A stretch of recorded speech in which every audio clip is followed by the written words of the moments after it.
Il émet des vapeurs très nocives. Les Romains s'en servaient déjà comme pigment, mais dans les mines de mercure, leurs esclaves mouraient prématurément. Il y a 2000 ans, le philosophe Pline l'Ancien écrivait déjà « Il est reconnu que le mercure est un poison. Il faut prendre garde qu'il ne pénètre pas dans les viscères. » Au Moyen-Âge, les médecins s'en servent comme médicament. À partir du 19e siècle, on commence à l'utiliser dans les plombages dentaires. Les industriels découvrent ensuite les propriétés chimiques du mercure et il entre dans la composition de nombreux objets. Mais en 2007, l'Organisation mondiale de la santé le classe parmi les 10 substances les plus toxiques, avec l'arsenic, le plomb et l'amiante. Nous poursuivons notre visite chez Julie, direction la cuisine. Le mercure se retrouve même dans nos assiettes. Il contamine un aliment pourtant réputé sain et conseillé aux enfants, le poisson. Voilà, émété de thon, là, forcément il y a du mercure, hein, avec une valeur limite à ne pas dépasser.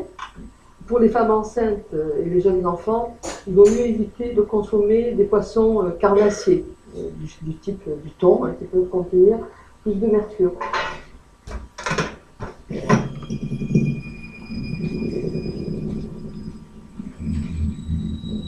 Comment ce métal toxique arrive-t-il dans les poissons? Les usines, les incinérateurs, les centrales à charbon, l'industrie minière, les déchetteries rejettent du mercure. Comme ce métal est très volatile, il se disperse dans l'atmosphère et se dépose dans les océans. Et ensuite, que devient ce mercure? Pour le savoir, nous partons à Arcachon. Le professeur Bourdineau est toxicologue. Il travaille sur la présence de mercure dans l'alimentation.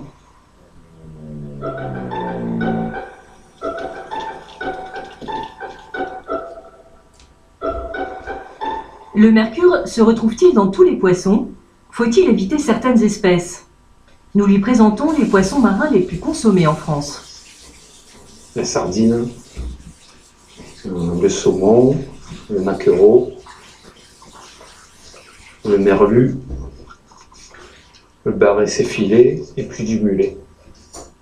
Tous ces poissons contiennent du mercure. Les sardines sont, vous voyez, des petits poissons, elles sont peu contaminées en mercure, mais elles en contiennent toujours. Les plus chargées en mercure, ce sont les espèces d'espadons et de thon. Pourquoi? Parce que ce sont des prédateurs dans la chaîne alimentaire aquatique et marine. En fait, le mercure déversé dans l'océan contamine d'abord le plancton. Ce plancton est ensuite mangé par les petits poissons, qui sont eux-mêmes mangés par les gros. Les prédateurs en bout de chaîne alimentaire sont donc les plus contaminés. Ce qu'il faut, c'est privilégier la variété des espèces de poissons consommés. Bien entendu, en ce qui concerne le thon et l'espadon, il faut en consommer très peu. Parce que là, il y en a bien pour 400 grammes. Si je mangeais cette quantité-là d'espadon, il faudrait que pendant quasiment 2 mois, je ne mange plus de poisson. Pourquoi une telle prudence? En 2013, le professeur Bourdineau a réalisé une expérience sur 3 groupes de 12 souris. Pendant 2 mois, chaque jour, il a ajouté à leur alimentation une quantité très faible de poissons achetés dans des grandes surfaces. Un mélange de cabillaud, thon, espadon et saumon. En 2 mois, les effets constatés sur les souris sont très inquiétants. Même en consommant des quantités minimes de poissons, les souris sont atteintes de troubles de l'humeur, d'anxiété, de tremblements, de problèmes de mémoire, de comportements parkinsoniens et d'une baisse du nombre de neurones. Le poisson que nous mangeons est-il sans danger? Nous avons voulu savoir quel était le niveau de contamination du thon et de l'espadon en menant nos propres analyses. Nous avons acheté 9 échantillons frais et surgelés dans des poissonneries et des grandes surfaces. Nous les avons fait analyser en laboratoire. Et les chiffres sont inattendus. Tous les échantillons contiennent du mercure dans des quantités importantes. Et 22% dépassent même les seuils autorisés. Faut-il s'inquiéter de ces résultats? Roger Langlais est spécialiste des questions de santé environnementale.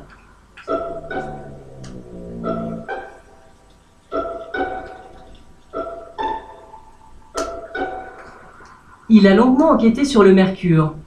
Nous lui demandons ce qu'il pense de nos analyses. Mais hélas, il correspond exactement à ce que j'en connais, c'est-à-dire qu'on a des dépassements systématiques des valeurs limites, en fait les normes à ne pas dépasser. Parce qu'il ne faut pas oublier que le mercure, c'est cumulatif. C'est-à-dire que ce qu'on assimile, eh bien l'essentiel reste dans l'organisme, c'est un peu comme la radioactivité. Donc même si les doses sont faibles, plus on commence jeune, eh bien ça va s'accumuler tout au long de la vie et les dégâts vont être considérables. Et il n'y a pas de norme de fixer sur le dépassement sur une existence, vous voyez. Et là, le problème, c'est que on nage dans un système totalement hypocrite. Et en plus, quand les normes sont dépassées, qu'est-ce qui se passe? C'est que les poissonniers les vendent quand même, puisqu'ils n'attendent pas les résultats. Mieux vaut donc consommer en priorité les petites espèces de poissons. Car même si les doses sont faibles, elles s'accumulent. Et le mercure n'est jamais sans risque. Mais l'endroit où l'on trouve le plus de mercure, curieusement, ce sont nos dents. Les dentistes utilisent encore fréquemment ce métal pour soigner les caries. Les plombages que l'on pose sur les dents ne contiennent pas de plomb, mais jusqu'à 1 gramme de mercure pur mélangé à d'autres métaux. Les patients le savent-ils? À la sortie d'un centre dentaire, nous les interrogeons. À votre avis, qu'est-ce qu'il y a dans un plombage? C'est du métal, je pense, oui. Du plomb? À votre avis, c'est du plomb? Je n'ai pas d'idée, j'en sais rien en fait. Il y avait de l'antimoine, je crois, autrefois. Je ne sais pas ce qu'il y a, non, très honnête. Si je vous dis que ça contient 50% de mercure, ça vous étonne? Ah oui, alors là, Si je vous dis que ça contient 50% de mercure, non, c'est pas possible. Aujourd'hui en France, la moitié des dentistes continuent de poser des plombages. En langage médical, on les appelle les amalgames. Mais quelles informations reçoivent les patients sur la présence de mercure? Nous avons fait des demandes à plus de 100 dentistes dans toute la France. Aucun d'entre eux n'a accepté de nous accueillir. Nous obtenons finalement l'accord d'un centre dentaire en Picardie. Madame Kataker, s'il vous plaît. Bonjour madame.